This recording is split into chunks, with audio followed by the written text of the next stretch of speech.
If you've ever been made to feel like you didn't belong in your own family, stay with me. Because this story starts with a seat I was never supposed to take, and ends with a truth they were never meant to hear. I didn't cry, I didn't argue, I didn't even look surprised. When my aunt pointed toward the old fold-out couch in the hallway and said, "That's where you'll be sleeping," I simply nodded, because I already knew where my place was. Or at least, where they thought it was. My name is Marion Blake, and for most of my life, my family treated me like a temporary guest in a house built with my bones. The reunion was supposed to be simple. That's what my Uncle Grant said in the family group chat. A quiet weekend at the lake house, just family. No drama. The irony almost made me laugh. The lake house sat on a wide stretch of land outside Asheville. White siding, wraparound porch, picture perfect enough to fool anyone who didn't know what had been buried there emotionally for decades. Every year, the same people, the same smiles, the same hierarchy. My cousin Lydia arrived first, loud, confident, already claiming the best bedroom upstairs like it was a birthright. My younger brother Evan followed, arms full of wine bottles he couldn't afford, pretending he was still the golden boy. Then my parents, my mother, Carolyn, kissed my cheek quickly, like she was checking something off a list. My father barely looked at me. No one asked how the drive was. No one asked how I'd been. No one asked why I came alone. And no one noticed the envelope in my bag. That part was intentional. We gathered in the living room that first night, laughter bouncing off walls filled with framed memories I was rarely part of. Someone poured champagne. Someone turned on music. Someone said, "Let's take a picture." I stepped back instinctively. No one noticed.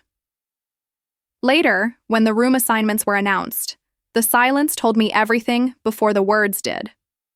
"All rooms are full," my aunt said, flipping through a list she didn't need. "But there's space in the hallway. Marion won't mind." She didn't ask, she declared, and everyone agreed by saying nothing. I carried my bag down the narrow hallway myself, past doors that closed gently behind me. That night, lying on the thin mattress, staring at the ceiling, I didn't feel angry. I felt clear, because this wasn't new. It was just finally undeniable. Growing up, I was always the one who adjusted, who understood, who didn't make things difficult. When my parents divorced, I was the one who stayed quiet so my brother wouldn't feel guilty. When money got tight, I was the one who took fewer things, asked for less, disappeared a little more. When someone needed help, I showed up. When I needed anything, I learned not to ask. They called me independent. What they meant was convenient.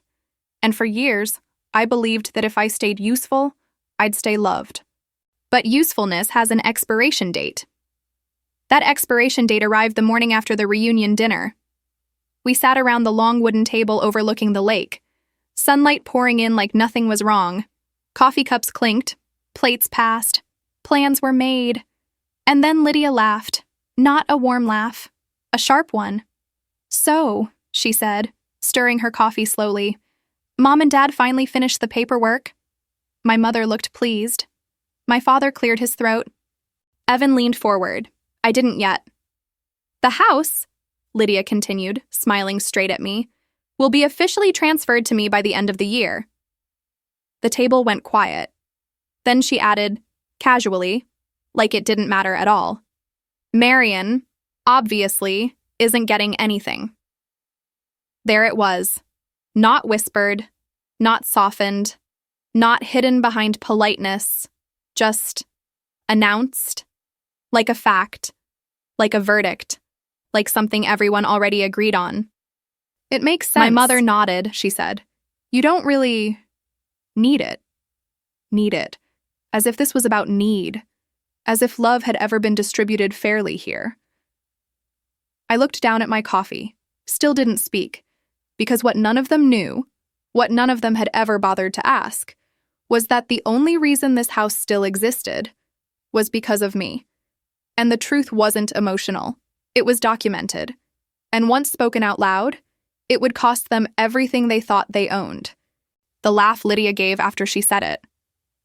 "Marion isn't getting anything." Wasn't even nervous. It was confident. Like she'd been handed a script and had rehearsed her line in the mirror. My father didn't correct her. My mother didn't soften it. My brother didn't even look at me. They just kept eating, like my exclusion was as normal as passing the butter. I set my mug down carefully. No shaking, no dramatic breath. "Congrats," I said, flat enough that it sounded polite. Lydia's smile widened. "Thanks. It's just practical." Practical. That word always shows up when people do something cruel and want to feel logical about it. My aunt reached for more fruit and added, "You travel for work anyway, Marion. You wouldn't want the responsibility." Responsibility. Another word used like a blanket to cover a mess. I didn't argue because I knew something they didn't. They weren't giving the house to Lydia. They were trying to keep me from realizing I still owned the only thing that mattered. Not the property, the truth. And in my bag, tucked into the lining like a quiet weapon, was everything I needed to prove it. But I didn't pull it out. Not yet. Because I didn't come to scream. I came to let them hang themselves with the rope they kept handing me. After breakfast, everyone scattered into their roles. Lydia took the porch swing and began making calls, already acting like the lake house belonged to her. She talked loudly, the way people do when they want everyone nearby to hear. "Yeah, it's official. Dad's finally doing what he should have done years ago. It's in my name soon." My mother walked around the kitchen, wiping imaginary dust off countertops that were already spotless. It was her stress ritual. Control the surfaces. Pretend the inside isn't cracking. My father disappeared outside with a toolbox, as if tightening a hinge could tighten a family. And Evan? Evan did what he always did. He drifted. He hovered near the fridge, near the snacks, near other people's conversations, like he was looking for a place to plug in and recharge. When we were kids, he was charming, everyone's favorite, the light. Now he was older, and the charm had turned into something emptier. The kind of man who smiled while avoiding every bill, every responsibility, every truth. He caught me alone by the hallway window and said quietly, "Don't take it personal." That made me actually look at him. "Personal?" I repeated. He shrugged. "It's just, Lydia's always been the one who stays involved." Stays involved, meaning stays useful to Mom, stays close enough to Dad to manage his guilt. "Evan," I said softly, "how much did Mom tell you about the house?" He blinked. "What do you mean?" I held his gaze. "How much do you actually know?" His mouth opened, then closed. That was my answer. He didn't know. None of them did. That afternoon, they planned a family boat day, like they were on a brochure, like we weren't sitting on top of years of resentment and rot. I went because it was expected and because I wanted to watch them from close enough to see the cracks. The lake was still. The kind of stillness that looks peaceful until you realize it's just waiting. Lydia wore sunglasses that hid her eyes but not her smugness. She sat in the front, hair blowing like she was filming an ad. My mother laughed too loudly at things that weren't funny. My father stared across the water like he could outdistance responsibility. Evan tried to flirt with the neighbor's daughter at the next dock, as if proving he still had something to offer. I sat near the back, quiet, hands folded, listening. Because when people think you're harmless, they say things they shouldn't, and they did. Halfway through the ride, my aunt leaned toward my mother and said, "You think she suspects?" My mother answered without turning her head. "She suspects everything. That's her problem." "Well, she can't do anything about it. It's not like she has leverage." Leverage. If I'd been a different kind of person, I might have laughed right there. Instead, I stared at the water and let the calm settle deeper. Because I didn't just have leverage, I had the receipts. And the worst part, the receipts weren't even revenge. They were history. When the boat docked again, I excused myself and went back inside. Everyone assumed I was going to nap. No one followed. That's the thing about being the invisible one. They don't monitor you. They don't fear you. They don't think you can do damage. I went to the hallway where my bag was, opened it, and pulled out the envelope. Inside were copies of bank transfers, signed agreements, and a single document my father never knew I had. A notarized letter from my late grandfather. My grandfather, Hugh Blake, had been the only person in that family who understood how my mother operated. He didn't fight her with yelling. He fought her with paper. Years ago, when he got sick, he called me to his bedside. Not Lydia. Not Evan. Me. I remember the smell of antiseptic and old books. I remember the rattle in his breathing. And I remember the way his hand tightened around mine like he was trying to pass something into me through skin. "You're the only one who sees clearly," he'd whispered. "So you're the only one I trust." I didn't understand then. I thought he was just being sentimental. He wasn't. He told me the lake house was never meant to be a gift for the loudest child. It was meant to be a safeguard, a backstop, a place that would keep the family afloat if everything else failed. But he also knew my mother would turn it into a trophy. So he did something my family never expected. He built a condition into his estate plan, one that only activated if my mother tried to cut someone out unfairly. And he put the authority in my hands. Not as the executor, not as the responsible one, as the fail-safe, the invisible sister who never fought back. That fail-safe had a name, the Blake Clause. My grandfather's lawyer had explained it slowly when I was 25, sitting in a quiet office while the rest of my family was at the funeral eating casseroles and pretending grief made them good people. "If your mother attempts to transfer the lake house to one child while excluding the other," the lawyer said, "the property defaults to the protected party." "Protected party?" I asked. He slid the document across the desk. My name was printed there, Marion Blake. I didn't tell anyone. At first, it felt like a mistake, like a burden, like something I didn't deserve. But then, over the years, I watched my mother treat love like currency. I watched my father disappear into silence. I watched Lydia take and take and take until she forgot she was taking. And I realized my grandfather didn't make me the protected party because I was fragile. He made me the protected party because I was the only one who wouldn't abuse it. Until now. Now, I wasn't going to abuse it. I was going to use it exactly the way he intended. To stop them. That evening, everyone gathered again for dinner. Lydia wore a dress that looked too expensive for a simple family weekend. She drank wine like she'd already won. My mother served food with theatrical warmth, as if she could spoon-feed us a lie. My father sat at the head of the table like a man trying to pretend he still had authority, and my aunt brought up paperwork again. "Grant said we should all be together when the deed transfer gets signed," she said brightly. "Make it a moment." My mother smiled. "Yes, a family moment." Lydia lifted her glass. "To new beginnings." I didn't lift mine. Instead, I asked, calmly, "What if Grandpa didn't want it transferred?" The table went silent for half a second. Then Lydia laughed. "Oh my God," she said. "Are we really doing this?" My mother's smile tightened at the corners. "Marion," she warned, low and soft. "Not tonight." I kept my voice steady. "I'm just asking, did anyone check the conditions in his estate plan?" My father finally looked up. "What conditions?" he asked. Lydia froze. Barely, but I saw it. My mother answered too quickly. "There are no conditions. Your grandfather wanted the house in the family." "In the family," I repeated. "Or with Lydia." Lydia's chair scraped slightly as she leaned forward. "Why are you acting like a victim?" she snapped. "You don't even come here." I nodded slowly, like I was considering her point. Then I said the sentence that changed the temperature in the room. "I didn't come here for the house." My mother's eyes narrowed. "I came here," I continued, "because you've been moving money again." Dead silence. Evan's fork paused mid-air. My father's face shifted, confusion sliding toward fear. Lydia blinked fast. "What are you talking about?" I looked directly at my mother. "The medical account," I said.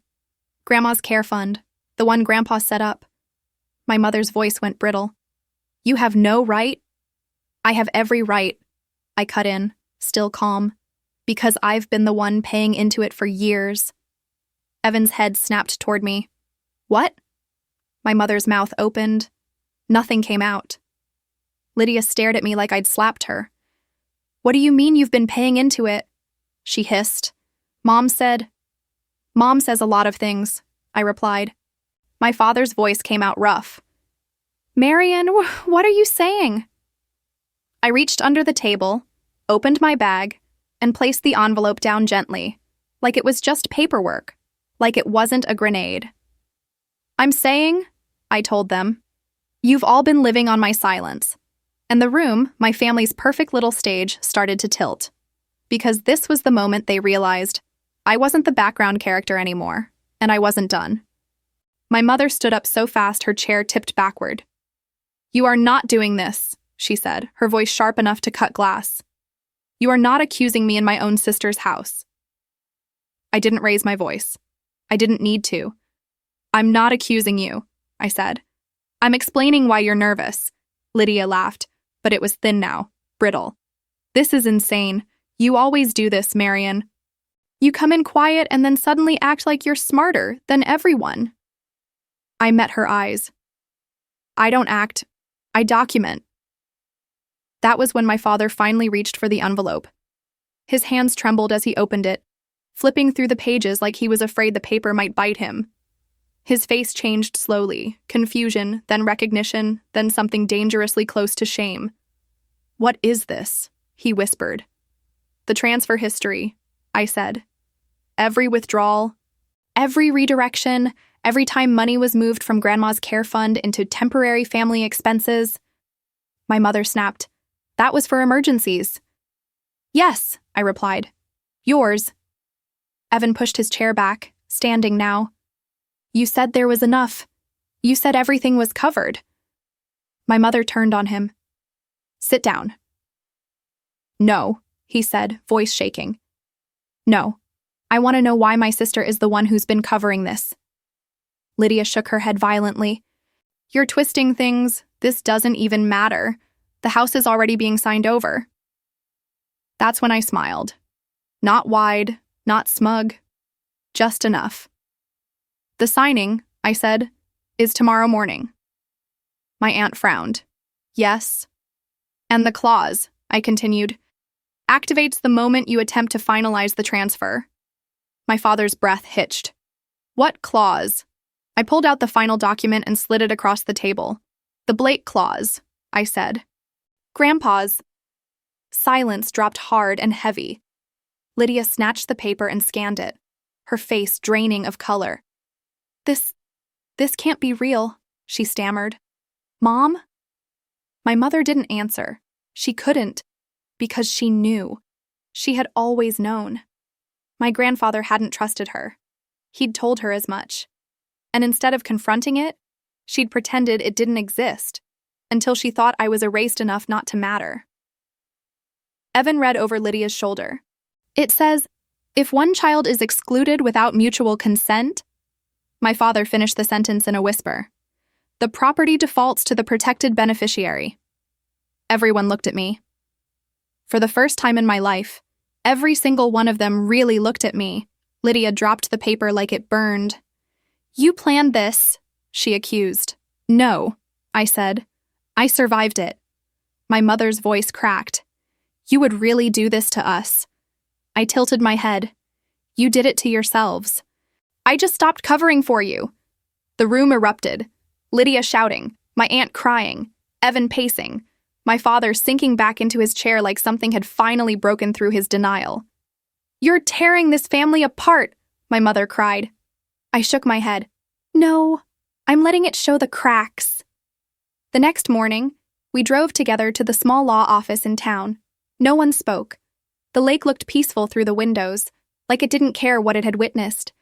The lawyer read the clause slowly, carefully, formally, and then he looked at me. "Miss Blake," he said, "do you wish to activate the clause?" I thought of the hallway mattress, the folded couch, the laughter, the silence, the years of being convenient. "Yes," I said. Lydia screamed. My mother sobbed. My father closed his eyes. The house transferred to my name before noon. I didn't celebrate. I didn't gloat. I simply stood up gathered my bag, and said, "Grandpa wanted this place to protect someone. It finally did." I didn't keep the house. I sold it. And I used part of the money to secure my grandmother's care permanently. The rest, I invested in myself. I moved. I breathed. I stopped shrinking. My family didn't recover the way they thought they would. Some things, once exposed, don't go back into the dark. But me? I finally stepped into the light. And for the first time in my life, silence wasn't something done to me. It was something I chose.